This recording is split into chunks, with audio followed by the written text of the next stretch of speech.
வணக்கம் ஃப்ரெண்ட்ஸ், நம்ம இந்த வீடியோல பார்க்க போறது வந்து ரயில்வே எக்ஸாம், அதாவது ஜேஇ அண்ட் என்டிபிசி எக்ஸாமுக்கு ரிலேட்டடா இருக்கக்கூடிய கொஸ்டின் தான்.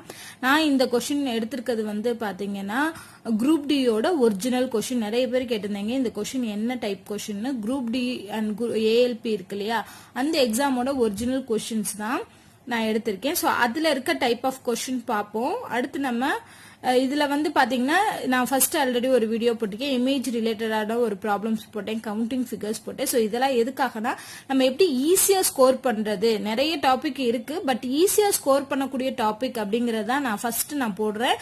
அது போட்டு அடுத்து கொஞ்சம் கொஞ்சமா டிஃபிகல்ட்டான டாபிக்ஸ் போலாம்.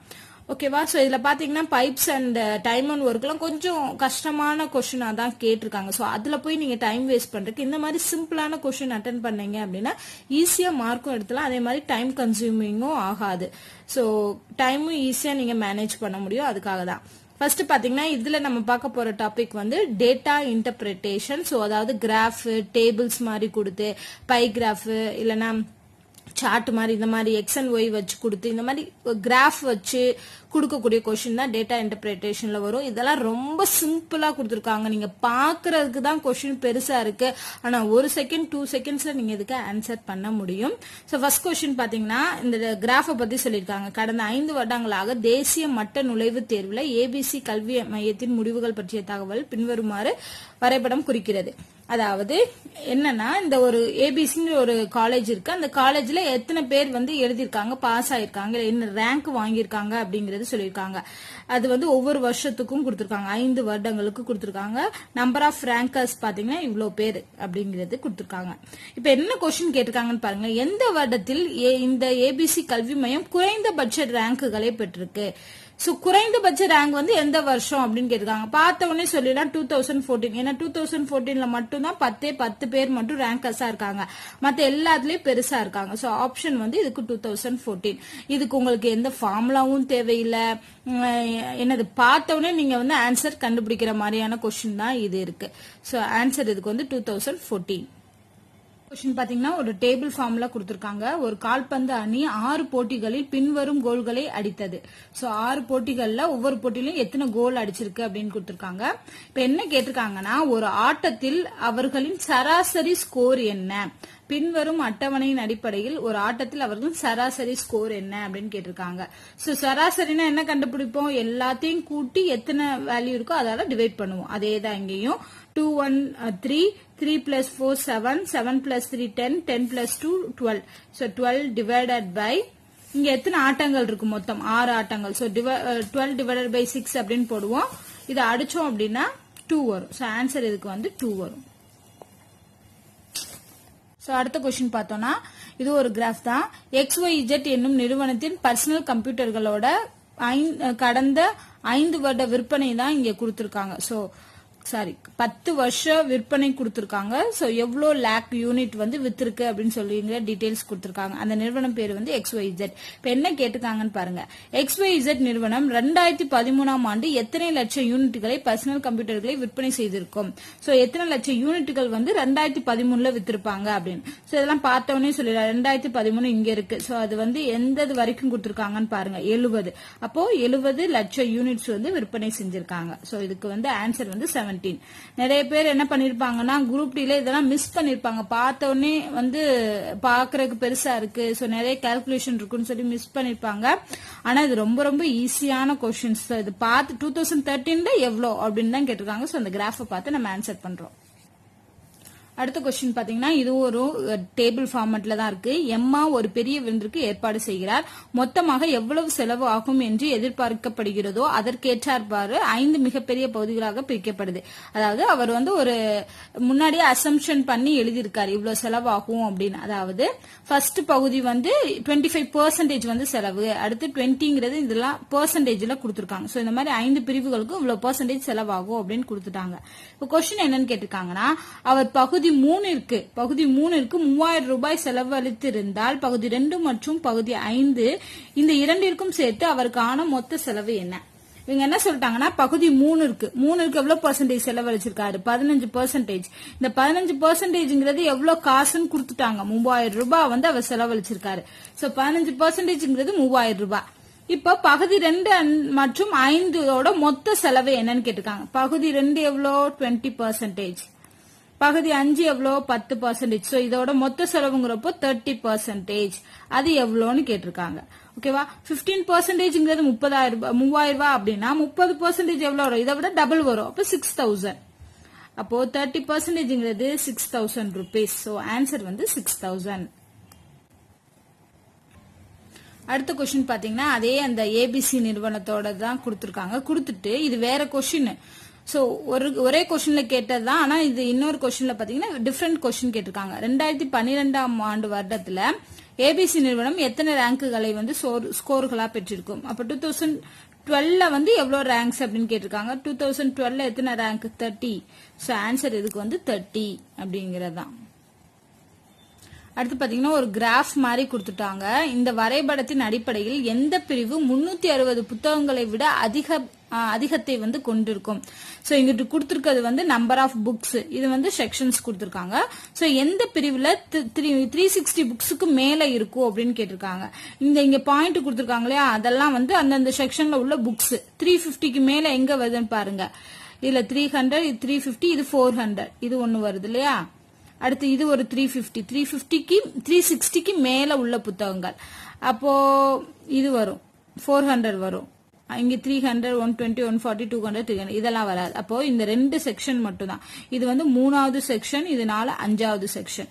அப்போ 3 மற்றும் 5 பிரிவுகள் மட்டும்தான் இதுல வரும். சோ ஆன்சர் இதுக்கு வந்து 3 and 5. அடுத்த கொஸ்டின் பாத்தீங்கன்னா ஒரு நிறுவனம் ஒரு நிகழ்ச்சியை நடத்த விரும்பியது. அதற்கு ஏற்பாடு செய்ய மொத்த செலவினங்களை ஒரு 5 பரவல்களாக பிரிவுகளில் பிரித்துள்ளது. இந்த பிரிவுகளின் விவரம் கீழே கொடுக்கப்பட்டுள்ளது. ஒவ்வொரு பிரிவுக்கும் எவ்வளவு பெர்சன்டேஜ் பணியாளர்கள் தேவை அப்படிங்கறத ஒரு டயக்ராமா கொடுத்திருக்காங்க. இதுல என்ன கேட்டிருக்காங்கன்னா நிறுவனம் பிரிவு 3 கீழ் 5000 ரூபாய் வந்து செலவு செய்யறாங்க. சோ பிரிவு 3 கீழ் எவ்வளவு செய்யறாங்க 5000. அப்போ 10% அப்படிங்கிறது 5000 ரூபாய். இதுல பிரிவு 5ல எவ்வளவு செலவு செய்யப்படும். 5ங்கிறது எவ்வளவு 20%. 10% 5000 ரூபாய்னா அதோட டபுள் மடங்கு தான் 20%. அப்ப 5000 ரூபாயோட டபுள் மடங்கு வந்து 10,000 ரூபாய். சோ இதுக்கு ஆன்சர் வந்து 10,000 rupees. அடுத்த கொஸ்டின் பாருங்க. லலிதா ஒரு அலங்கார ஆடை தையல் கடை தொடங்க திட்டமிட்டுள்ளார். அதற்காக தொடங்க மூலதனமாக 20,000 ஒதுக்கி வச்சிருக்கார். சோ அதோட மூலதனம் வந்து 20,000. கீழ்கண்ட அட்டவணையின் அடிப்படையில் அவர் எதிர்நோக்கும் மற்ற செலவுகளுக்கு அவரிடம் எவ்வளவு பணம் மீதி இருக்கும். அதாவது அவரோட செலவுகளை இங்க சொல்லிட்டாரு, மிச்சம் எவ்வளவு பணம் அவர் கையில வச்சிருப்பாரு அப்படின்னு கேக்குறாங்க. ஓகேவா. செலவுல பாத்தீங்கன்னா தைக்கப்படாத துணிகளுக்கு 50% செலவு, தைப்பதற்கான துணை பொருட்கள் வந்து 20% செலவு. அப்ப அவரோட மொத்த செலவுங்கிறது 70%. மீதி எவ்வளவு இருக்கும். அவர் வச்சிருந்த பணம்ங்கிறது 100% இருந்துச்சுன்னா செலவு பண்ணது 70%. அப்ப செலவு பண்ணாத மிச்சம் வந்து 30%. இப்ப இந்த 30% தான் எவ்வளவு ரூபீஸ்ன்னு கேட்டிருக்காங்க. சோ 20%ல 20,000ல 30%ங்கிறது எவ்வளவுன்னு பாருங்க. 10%ங்கிறது 2000 ரூபாய். அப்ப 30% அப்படிங்கிறது 6000 ரூபாய். சோ இதுக்குரிய ஆன்சர் வந்து 6000 rupees. ஒரு பை கிராஃப் மாதிரி கொடுத்திருக்காங்க. இதுல வந்து என்ன கொடுத்திருக்காங்கன்னா இந்த மாதிரி நிறைய நிறுவனங்கள் இருக்கு. ஒவ்வொரு நிறுவனங்களும் எவ்வளவு பெர்சன்டேஜ் ஆஃப் மொபைல் வந்து மேனுஃபேக்சரிங் பண்ணிருக்காங்க அப்படிங்கிற டீடைல்ஸ் கொடுத்திருக்காங்க. சோ இந்த டோட்டல் யூனிட்டோட மேனுஃபேக்சர் மொத்தம் வந்து எவ்வளவு மேனுஃபேக்சர் ஆயிருக்குன்னா 12,40,000 மொபைல் போன்ஸ் வந்து மேனுஃபேக்சரிங் பண்ணிருக்காங்க. அதுல ஒவ்வொரு நிறுவனம் இவ்வளவு பெர்சன்டேஜ் அப்படின்னு கொடுத்துட்டாங்க. இப்ப என்ன question கேட்டிருக்காங்கன்னா how many units of mobile phones are manufactured by company DEF. So DEF ஓட கம்பெனி மட்டும் எவ்வளவு மேனுஃபேக்சரிங் பண்ணிருக்காங்க அப்படின்னு. சோ DEFங்கிறது இங்க இருக்கு, அது எவ்வளவு பெர்சன்டேஜ் 5% தான். சோ டோட்டல் வந்து இந்த 12,40,000 ரூபாய். இந்த இதுல இருந்து 5% எவ்வளவுன்னு கண்டுபிடிக்கிறோம். சோ 12,40,000ல 10%ங்கிறது எவ்வளவு வரும் 1,24,000 ரூபாய் அப்படிங்கிறது 10% வரும். இந்த 10%ல பாதி. சோ இந்த இதுல பாதி அப்படிங்கிறப்ப என்ன வரும் 62,000 மொபைல் போன்ஸ் வந்து DEF கம்பெனி மட்டும் மேனுஃபேக்சர் பண்ணது. சோ ஆன்சர் வந்து இதுக்கு என்னன்னு பாத்தீங்கன்னா 62,000. அடுத்த கொஸ்டின் பாருங்க, இதுவும் ஒரு மாதிரி பை சார்ட் வச்சுதான் கொடுத்திருக்காங்க. என்னன்னா இந்த ஏபிசி என்ற கம்பெனியோட வருவாயை காட்டுகிறது. சோ அந்த கம்பெனியோட ஒவ்வொரு பொருட்களோட தயாரிப்பையும் இங்க கொடுத்திருக்காங்க. 2015 ஆண்டிற்கான இந்த நிறுவனத்தின் மொத்த வருவாய். சோ மொத்த வருவாய்ங்கிறது இவ்வளோ 3,06,28,000 ரூபாய் அப்படிங்கிறது தான் வந்து அந்த 2015 மொத்த வருவாய் அவங்களோடது. இப்ப 2015 ஆண்டுல காலணிகளை விற்பனை செய்வதில் எவ்வளவு வருவாய் வந்து கிடைச்சிருக்கும் அப்படின்னு கேட்டிருக்காங்க. காலணினா என்ன? ஷூ எவ்வளவு பர்சன்டேஜ் அப்படின்னு பாருங்க, 15%. அப்போ இந்த கொடுத்திருக்க வேல்யூல 15% எவ்வளவு அப்படிங்கறத நம்ம கால்குலேட் பண்ண போறோம். சோ ஆல்ரெடி நான் சொன்ன மாதிரி 10% அப்படிங்கிறது இந்த அளவு, இதுல பாதி தான் 5% இருக்கும். அப்ப அதை ரெண்டையும் கூட்டினாதான் என்ன வரும்? 15% வரும். சோ இதுல பாதிங்கிறப்ப என்ன வரும் நமக்கு? 2 8 2 16 1 2 4 2 8 0 0. சோ இது பாதி. அப்ப இது 10%, இது 5%. இது ரெண்டையும் கூட்டோம்னா 15% கிடைக்கும். 0 0 2 மிச்சம் 1 4 14 மிச்சம் 1 5. சோ 5,44,200 ரூபாய் அப்படிங்கறதா அந்த ஷூவை வந்து விற்பனை செய்ததுல அவங்களுக்கு கிடைச்ச வருவாய். இது பாத்தீங்கன்னா ஒரு அட்டவணை மாதிரி கொடுத்திருக்காங்க. பின்வரும் அட்டவணை 12 மாதங்களுக்கான கேரட் விலையை காட்டுகிறது. 1 கிலோ வந்து எவ்வளவு விலை அப்படிங்கிறது ஒவ்வொரு மாசத்துக்கும் காமிச்சிருக்காங்க. 12 மாத காலத்தில் 1 கிலோ சராசரி விலைக்கு மேல் கேரட் விலை எத்தனை மாதங்கள் அதிகமாக இருக்கும்? சோ சராசரி விலையில வந்து சராசரி விலைக்கு மேல் கேரட் விலை எத்தனை மாதங்கள் அதிகமா இருக்கும்? சோ அப்ப இதோட சராசரி நம்ம கண்டுபிடிச்சு அந்த விலையை விட எந்தெந்த மாதங்களுக்கு வந்து அதிகமா இருக்கும் அப்படிங்கறத கால்குலேட் பண்ண போறோம். சோ சராசரி கால்குலேட் பண்ணோம்னா 4 4 8 10 11 8லயே பாத்தீங்கன்னா 1 2 3 4 8 நாங்க 32 அப்படி வச்சுக்குவோம். 32. அடுத்து 5 பார்த்தோம்னா 1 2 3 5 3 5னா 15 வரும். 4 பார்த்தோம்னா 1 2 3 4. சோ நானாங்க 16 3 1 1. சோ இதெல்லாம் கூட்டினோம்னா அதோட சராசரி கிடைச்சிடும். சோ 11 14 16க்கு 6 மிச்சம் 1 3 4 5 6. சோ 66 அப்படிங்கிறது தான் சராசரி. இங்க என்ன சொல்லிருக்காங்க? சராசரி விலைக்கு மேல் கேரட் விலை வந்து எந்த மாதங்கள் அதிகமா இருக்கு? சோ 66 ரூபாயை விட அதிகமா இருக்கக்கூடிய மாதங்கள் எதுன்னு பாருங்க. 66 விட அதிகமா இருக்கணும்னா 80 மட்டும்தான் வரும். ஓகேவா? சோ இதுதான் 66 விட அதிகமா இருக்கு. மற்றதெல்லாம் 66 விட கம்மி. அப்ப எத்தனை மாதங்கள்? ஏப்ரல் மே ஜூன் ஜூலை 4 மாதங்கள் மட்டும்தான் சராசரியை விட அதிகமா இருக்கு. சோ இதுக்கு ஆன்சர் பாத்தீங்கன்னா 4. பாத்தீங்கன்னா இதுல தெரியும் ஆன்சர் வந்து 4. எஸ் 4 தான்.